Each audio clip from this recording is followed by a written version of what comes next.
All right, good morning, everyone. We will get started with the second session for this morning.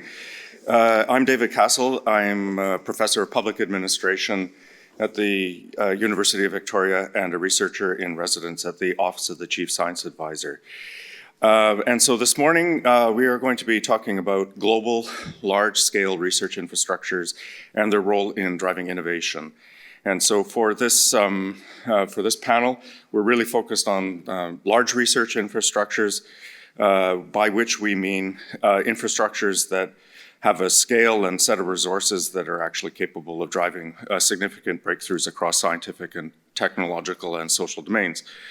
So according to the G7's group of senior officials on large research infrastructures, there are advanced large-scale facilities, I'm quoting here, or platforms that support cutting-edge scientific research and technological innovation, often requiring significant investment and collaboration across nations, offering unique capabilities such as particle accelerators, telescopes, or data centers that are beyond the reach of individual institutions. So that's the working definition for an LRI. They're extremely important. They're very important in the Canadian context as well. We have LRIs in Canada, and we also participate in international LRIs as well.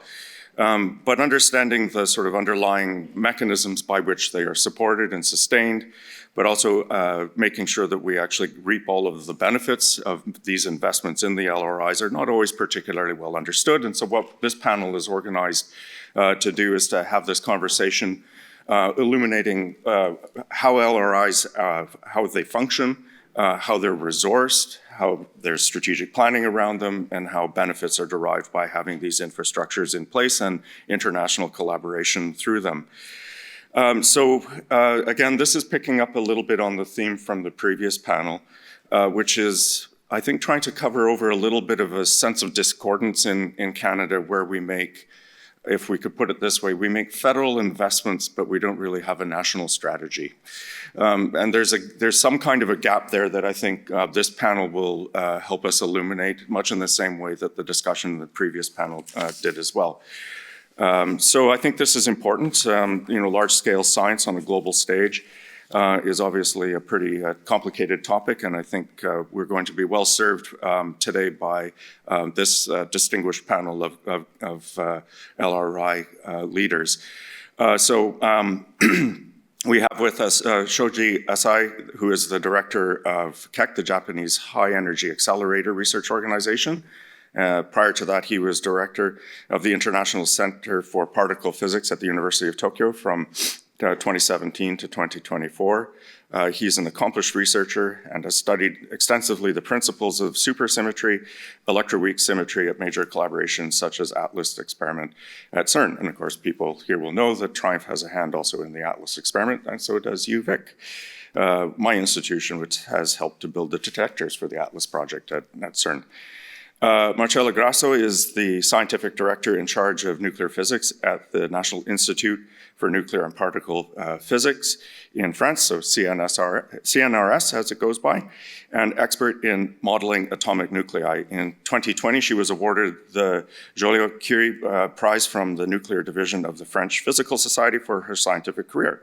She has been director of the research department of the Institut de Physique Nucléaire in Orsay, France, and is president of the Scientific Council of the European Centre ECT in Trento, Italy. She is presently a member of the Academia Europaea. Nigel Smith has a very long bio, as it reads on paper here, and I'm going to try to condense it down a little bit. Seriously, it's 20 lines long. But he is a distinguished person, so we have to take this seriously. He is TRIUMF director and CEO as of May 2021. And previously, he was executive director at SNOLAB, which is Canada's deep underground research facility in Sudbury, Ontario. He was, before he came to Canada in 2009, he was deputy division head at the STFC Rutherford Appleton Laboratory in the UK, and he holds a professorial chair at Imperial College in London. and is a fellow of the Canadian Institute for Advanced Research. I'm happy to read you the rest of the bio privately later on. One of the very interesting things towards the end of the bio, I didn't know this about you, Nigel, but in 1987, you wintered over as the sole operator of the telescope at the Amundsen Scott South Pole Station, being the first Brit to successfully winter at the pole itself. So that's an interesting fact. Mark Thompson is Professor of Experimental Particle Physics at the University of Cambridge. He is also Director General Designate of CERN and will be DG from January 2026. Previously, for 7 years, he was the Executive Chair of the UK Science and Technology Facilities Council in the UK and was responsible for spanning particle physics, astronomy, and the UK's portfolio of large-scale research infrastructure. Prior to that, he was a co-spokesperson for the US-hosted Deep Underground Neutrino experiment that is under construction. So as you can see, these are extremely accomplished people coming from different parts of the world, all managing some aspects of large-scale research infrastructure. And because of the international collaborations on these large-scale research infrastructures, they all know one another. And that tells you something about the community that we're going to be hearing from today.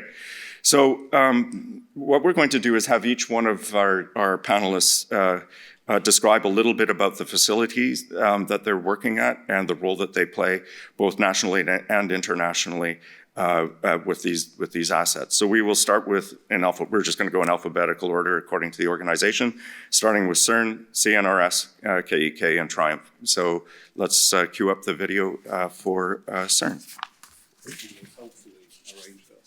Yes, and they have also helpfully arranged themselves in order. So thank you. Yes. Thank you. Is this mic? Yeah, the mic is working. So it's great pleasure to be here. I'll spend just a few minutes talking about something I could talk about for hours and hours, but I promise you I won't.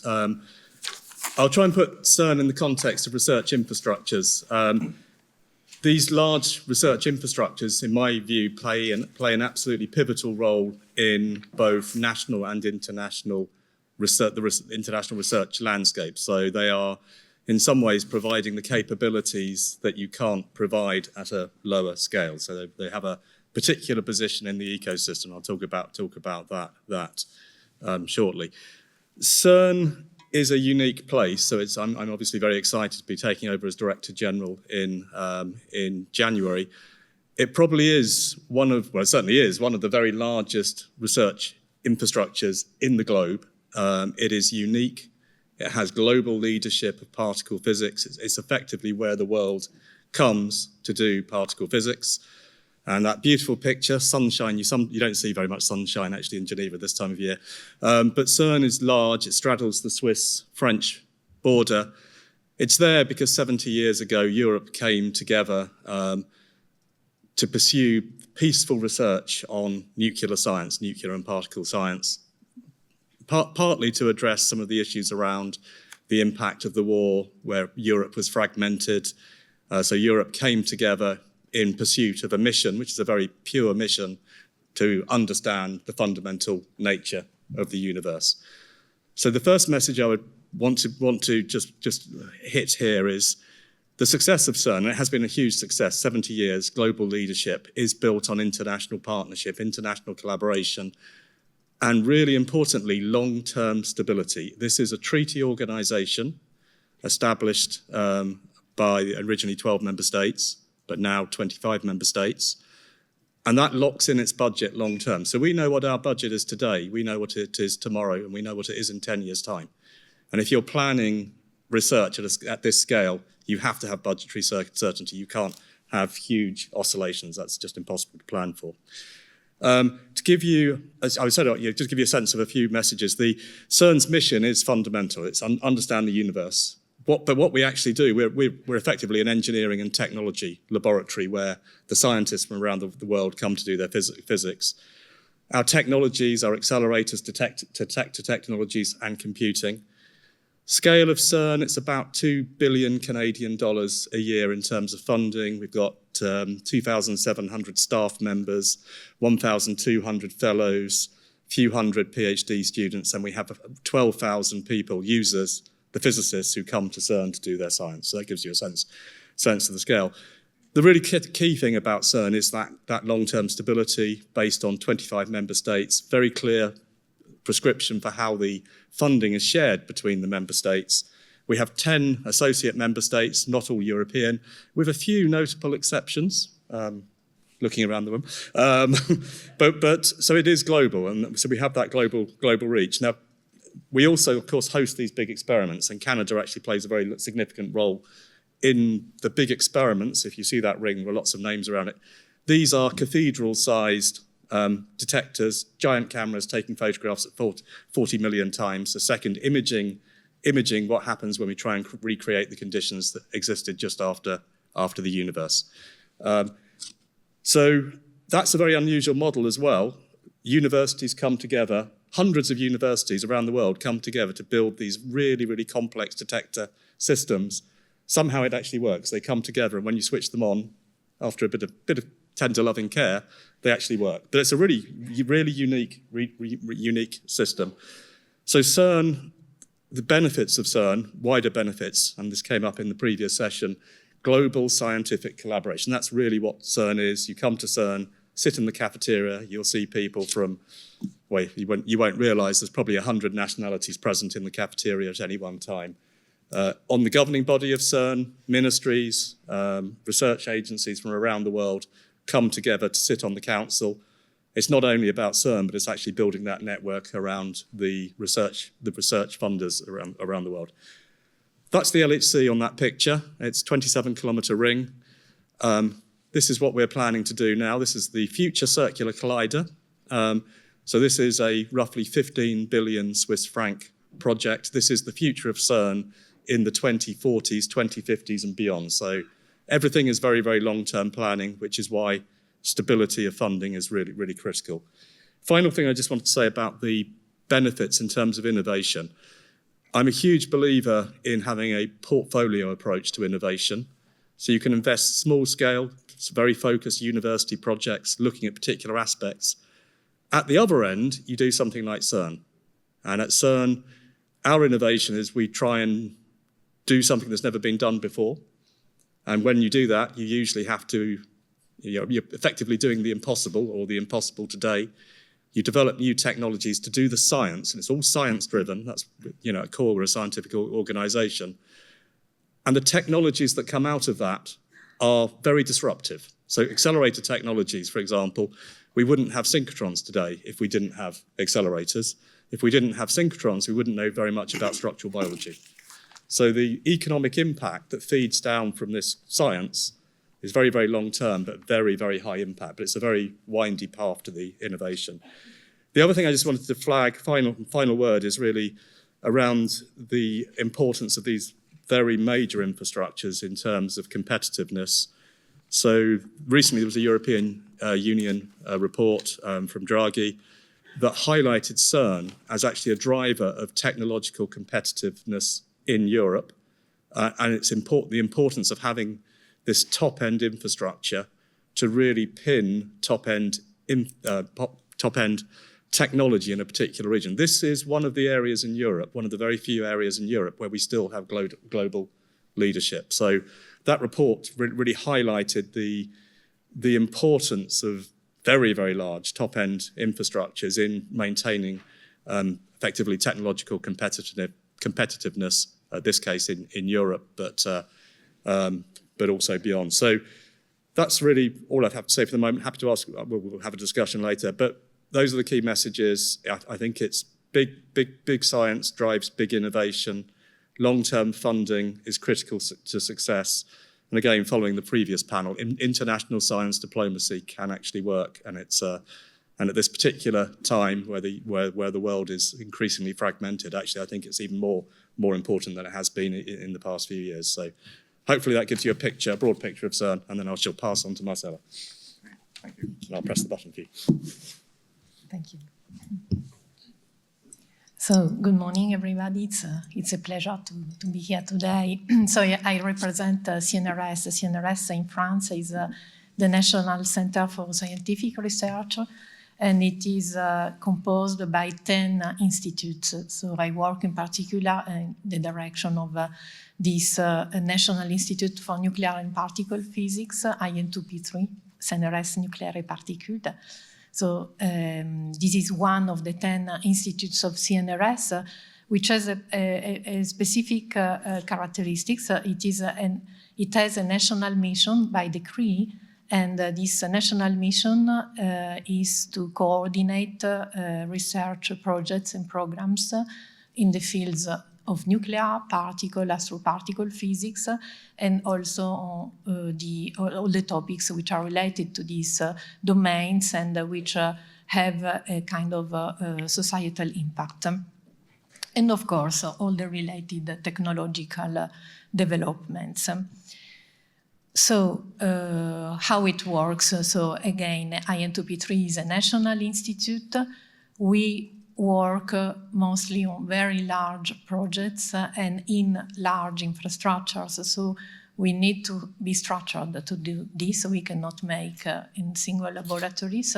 So IN2P3 can be seen as a kind of a national institute which is distributed in our laboratories in France. We have 15 laboratories which work with partnerships with local universities and also with CEA, which is the Commissariat à l'énergie atomique in France. 9 national science and technology platforms, and this is a peculiarity of CNRS. We may have international laboratories. So at IN2P3 we have 7 international laboratories, which are CNRS laboratories, but abroad, and which are important for us to strengthen, of course, international links and in some cases links with other research infrastructures. So for example, one of these 7 laboratories is in TRIUMPH and one is in Keck. So we want to strengthen our collaborations. All our projects, of course, are carried out within international collaborations. And for this, we need to work together, as Mark was saying. So we cannot afford alone the financial and the scientific, let's say, contribution that we want to provide to these international projects. So in France, there is a roadmap, a scientific roadmap for international and national research infrastructures, which is driven by the Ministry of Higher Education and Research. This is an exercise which is done every 5 years, so there is an update now, and next will be in 5 years. So it is driven by the ministry, but it is done with us, so with the funding agencies in France. And this is essential to have priorities, because we cannot make everything. We have, of course, constraints in resources and in manpower, so we have to choose what we want to make, and we have to find common priorities. So today there are about 100 infrastructures which are present in this French national roadmap, and which have been chosen because of their high level of research and innovation. So the main objective is fundamental science, but technological aspects are strongly related, and links with industry is also very important. And this covers a wide range of domains, so it goes from biology to mathematics to physics to social sciences and the humanities.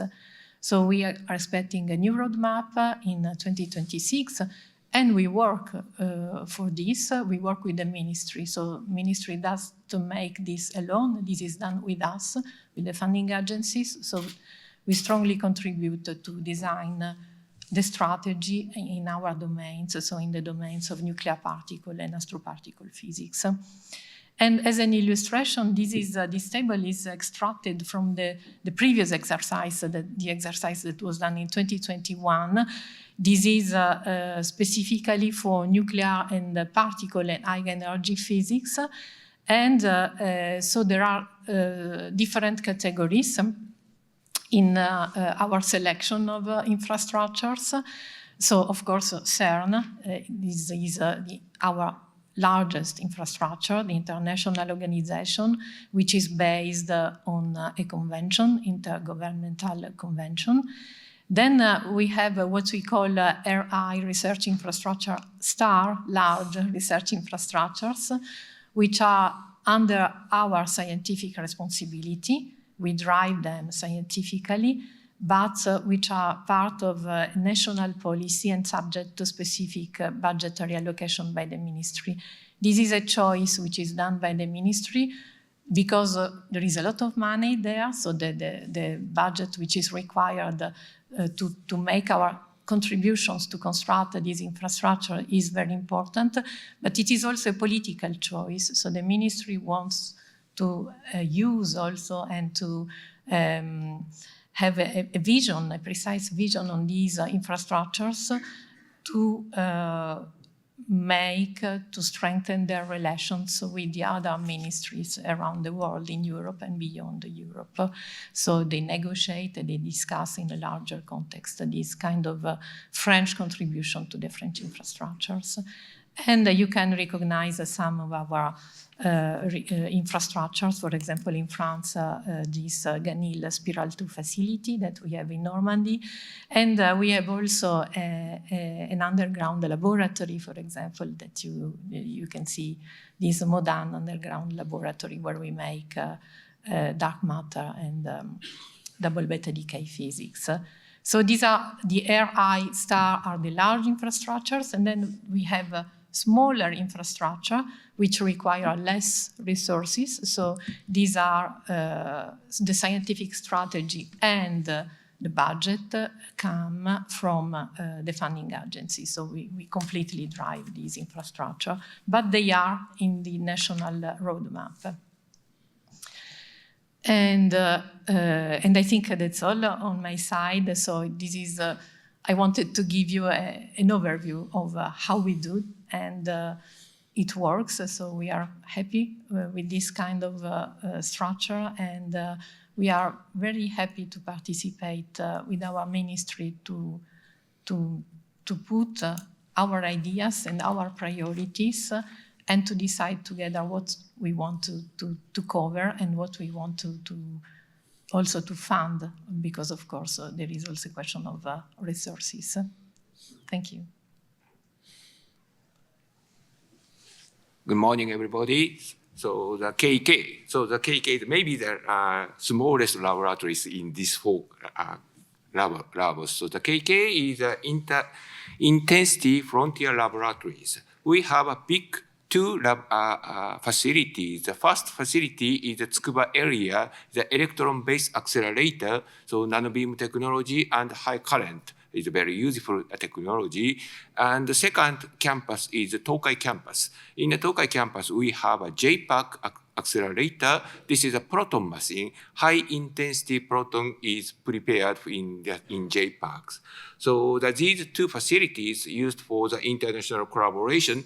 We have about 8,000 users, but about 1/3 comes from the foreign countries, since these are very interesting facilities. And the others comes from the university in Japan, since we are not only the national laboratory, but also the inter-university laboratory. So it is very useful to access to these facilities from the university, so they can try to new idea using these facilities.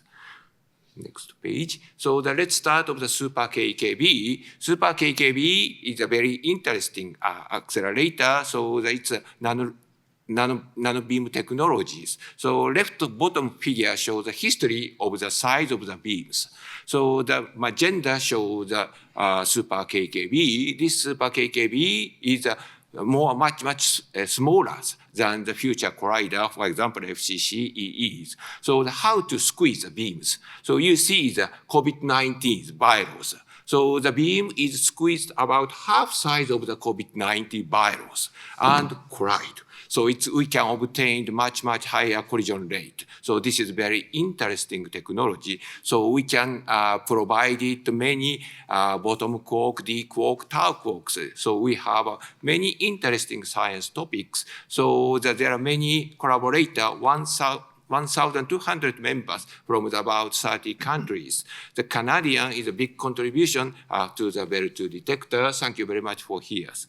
But this nanobeam technology is very useful. So that this cutting edge technology makes innovation. For example, we try to make lithography, EUV lithography for the semiconductor production. Currently, the semiconductor is using 2 nanopitch. So this lithography is a make a pattern on this silicon warehouse. So this is very important technology. So that we used of the nanobeam technology, we can prepare EUV, very powerful EUV, and also the beyond EUV. This is a half size of the wavelength, 6 nanometer can be produced. So it is very interesting technologies. And the next is JPAC facility. So the JPAC, using high energy protons, we can produce the many particles. For example, muon, neutron, neutrino, strange particles. So we can prepare the various quantum beams. These beams is very useful. For example, the neutron and muon is very useful, not only the basic science, but also the industrial side. For example, the battery, lithium-ion battery is very useful for our modern life. But using this neutron source, we study of the flow of the lithium ions. So this is very important for the improvement of the lithium-ion battery performance. And the left bottom figure shows the power of the JPACs. As you can see, that now we higher than the 1 megawatt, and it includes to up 1.3 megawatt 2028. Using this high energy proton, we can produce many neutrinos. The neutrino this is used for the basic science. So this is a T2K program and also Hyper-K programs. The Triumph is joined these programs more than 30 years ago. So thank you very much for this contribution. So using these programs, we can observe the CP violation of the neutrino. So the neutrino makes maybe the mother of the makes a material in our universe. This is very interesting topics. So not only the basic science, but also the industrial side application can be used for these cutting edge technology. Thank you very much. Thank you. So one of the characteristics that all of the infrastructure have been discussing is the connection between academia, industry, and government in terms of being able to develop a strategic path forward. And Triumph operates in this space as well in terms of connecting those 3 pillars. You'll see the diagram on the right is the science program that we're operating at Triumph. We have fundamental science in nuclear physics, particle physics, condensed matter, also life sciences. But we're also connecting into the innovation space, and cyclotrons are a great technique being used for developing new medical isotopes. And so the life sciences program at Triumph is a burgeoning area where we're looking to develop new drugs, new approaches to curing cancer, and so on. Canada, as everybody's aware, has a pretty unique funding structure for large-scale research infrastructures. And Triumph is unique within that infrastructure as being a line item within the budget. So we are funded directly through 5-year tranches, and I think this goes to one of the points that Mark made, that we are viewed initially as a sunsetted 5-year program. Triumph's been running for 50 years, so we've been doing okay in terms of keeping that going, but it gives you an indication about the requirement for this long-term vision to ensure that you're able to maintain that momentum. In our last request, we requested $450 million. This is operational support only, and some deferred maintenance, things like that. and we got just under 400 million, which was a great success. That actually represents a 50% uplift on our operational support comparison to the previous 5-year plan. So we view ourselves as a major asset within Canada's high-tech infrastructure and landscape. And like all the other infrastructures that have been talking today, we have that role of really translating academic enthusiasm, academic knowledge into innovation and into impact for socioeconomic impact. We are owned by 21 university members. The TRI in Triumph stands for TRI. There were 3 original members around Vancouver area, so UBC, SFU, and UVic. Alberta joined almost immediately. We didn't change the name to FUMF, which was very good. So Triumph has 21 members coast to coast, and we have a new governance structure in that we've recently incorporated in 2021. And this gives us a very modern governance approach with the member universities acting basically as the shareholders, stakeholders in the infrastructure. Our infrastructure is based around a suite of accelerators, mainly cyclotron accelerators. We have a couple of linear accelerators. And these are smaller, compact accelerators to the ones that Mark was discussing in terms of the colliders. But they are very adaptable. So the science that we can do with them, we can develop that at the moment. We're doing a lot of work, as I say, in radioactive ion beams, a lot of work in medical isotope production. And to give you a sense of the scale of the operations, at Triumph we're about 600 staff. We have about 200 students and postdocs on site, and about 1,000 researchers a year in normal years come through. Triumph is integral to the Canadian subatomic physics community. 80% of the grants awarded from the Tri-Councils in this area engage Triumph. But I think in terms of this panel, one of the key aspects that Triumph provides is a gateway into the international community. And it's really that ability to connect to a very broad international collaboration.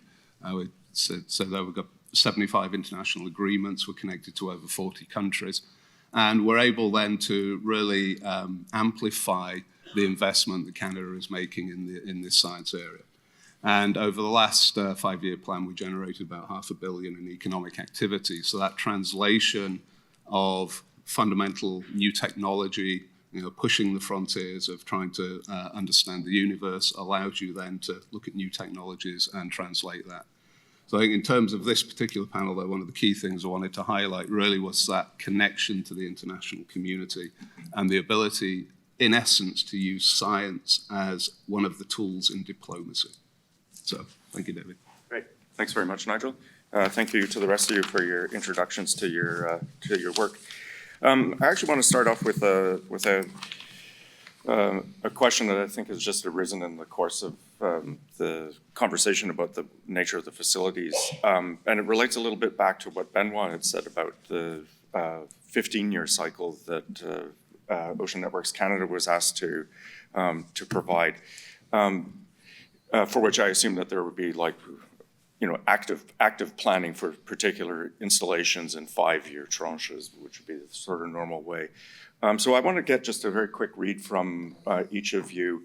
15 years is for a horizon, that's half of a person's career in many contexts, right? It's a long time.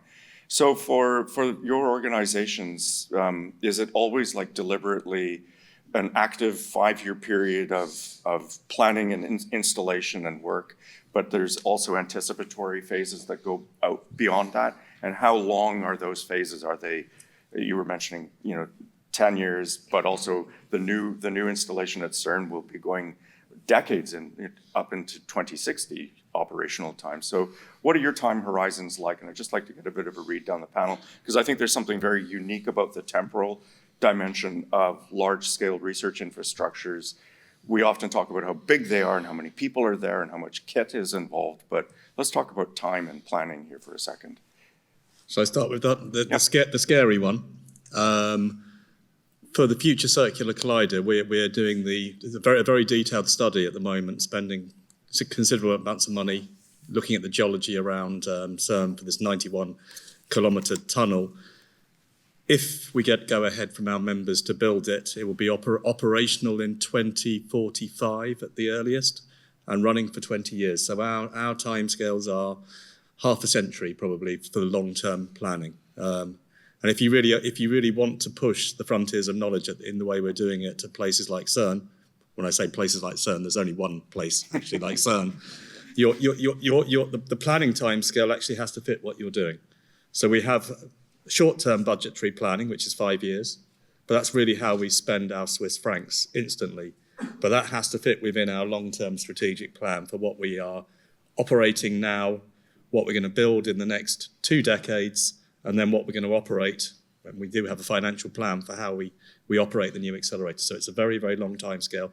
And you have to have that. You could not do this planning without that stability of some level of certainty on what your budget is going to be, not just in 1 year's time, but in 10 years' time, 20 years' time.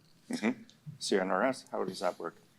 I think I will just repeat the same thing. So our projects are projects for decades. It's not a 5-year project. So in our projects in nuclear and particle physics in particular, we need, of course, a kind of view which is much longer than 5 years. So we have our roadmap, which is updated every 5 years. But you can imagine that most of our research infrastructure just stay there. They do not disappear after 5 years. They stay there for decades because there is the R&D phase, then there is the construction phase, then there is the exploitation phase. So it's a long process, and this requires a lot of resources.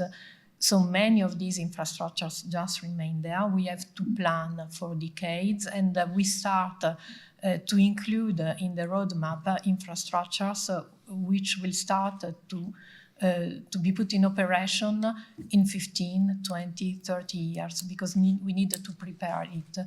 So it's always, at least in our domains, and I think it is typical of our domains. In some other domains, projects may be shorter term. In our domain, this is really important, and we need a stable situation for funding and for manpower, of course. So I agree with what Marco was saying. Okay, the KK is a bottom-up laboratory. So the plan is discussed with the community and the universities, and we have decided plans. Maybe a large facility takes about 10 years for the discussion and 10 years for the construction, totally 20 years. But after the construction is finished, I think maybe we try to small upgrade. So this is very important to continuously development human resource. So we try to continuously update it. So this is very important for the not only the budget but also the human resource development. Yeah, Triumph is very similar to KK in terms of the time scales. I think one of the things I would point out as well is that when you are running an infrastructure like this, aspects like deferred maintenance are very critical as well. So it's not just build a new piece of kit, run it for 20 years. These are thoroughbred machines. You actually have to put a lot of investment into maintaining it. So the cyclotron at Triumph's been running for 50 years, but it's taken a lot of maintenance and tender loving care to keep that going. So I think building that into the model as well as building the upgrade path, it obviously also allows you, as said, that you can use these infrastructure for developing highly qualified personnel as you're going through this process. So maintaining that flow of talent, ensuring that you have highly capable teams at the labs, both scientifically but also engineering. Triumph is also primarily an engineering lab in many ways, and being able to ensure that you have that dedicated talent, that's what gives you some national resilience in terms of the way that you operate these facilities and can operate the ecosystem generally. I want to ask you a question then that relates to this, which is about the governance requirements for each of these facilities. As Nigel will know very well, but I'm sure the rest of you are aware, much of Canada's research infrastructure is run under a major science initiatives plan program that's run in 5-year cycles by the Canada Foundation for Innovation. And it's a model that actually fits very much the RI types of research facilities that you were describing in the three different categories, where you have a science PI that is also essentially the facilities PI as well, as it were. They're the CEO and president of these organizations, so they work on both the science but also the budgetary aspects. In each one of your cases, and they're all very different in the way that they're actually organized, that's not the case, right? These are organizations that have completely different governance structures. I was wondering if you could maybe comment on, because I'm sure you've worked in both contexts where you had roles as science PIs and also facilities, responsible for facilities. Can you comment a little bit on what the difference is organizationally, and for you leading these organizations in terms of what's required of an LRI that is completely different than the RI as you described it in yours? So, Mark, would you like to reflect on that? Just focusing on the governance issues and give us some advice. I mean, it's a great question. I'll start with CERN and then think back to my previous position in the UK, which is not quite like the position in Canada, which is even more complex, but it's probably a good comparator. The reason CERN is successful, we have a budget. There's a number. It's roughly 1.25 billion Swiss francs a year. We have a formula for how that's shared between our member states. We have a formula for how the budget evolves with inflation, or within boundaries. So we know what our budget is going to be in 10 years' time, and we know how it's going to evolve with inflation. So that means you can plan, and you can plan effectively, and that means you use your money more effectively. Now, in the UK, I was running facilities within the Science and Technology Facilities Council. So these are very large research infrastructures, light sources, neutron sources. There, we didn't have that stability. And at times, the budget would fluctuate by 10%. I remember a time when the budget was reduced substantially within year, and I was asked, how are you going to do that? And I said, well, we can't, because actually most of our budget is in the people.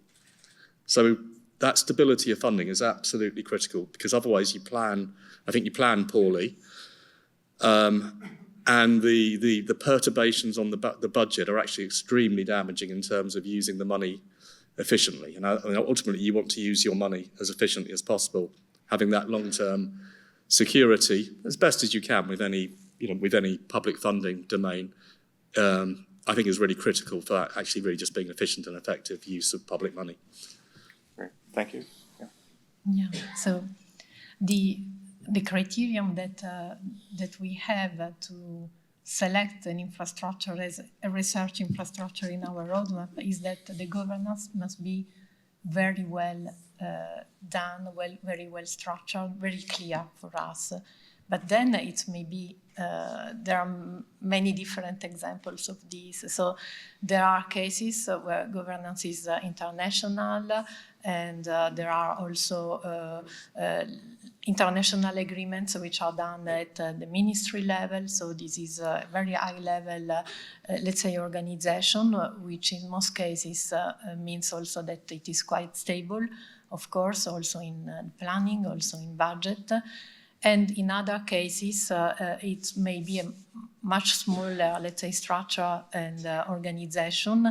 And this is maybe also the main difference between our RI star, that we have these very large infrastructures, and this RI infrastructure without the star, where in some cases we want to have this infrastructure in our roadmap because it is strategic for our science.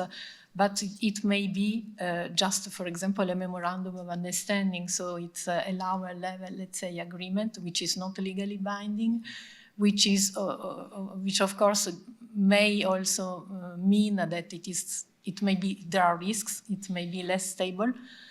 But in some cases, we want to do it in any way because it is very important for the science that we want to make. So the general criterion is that there must be a governance in any case. Mm-hmm.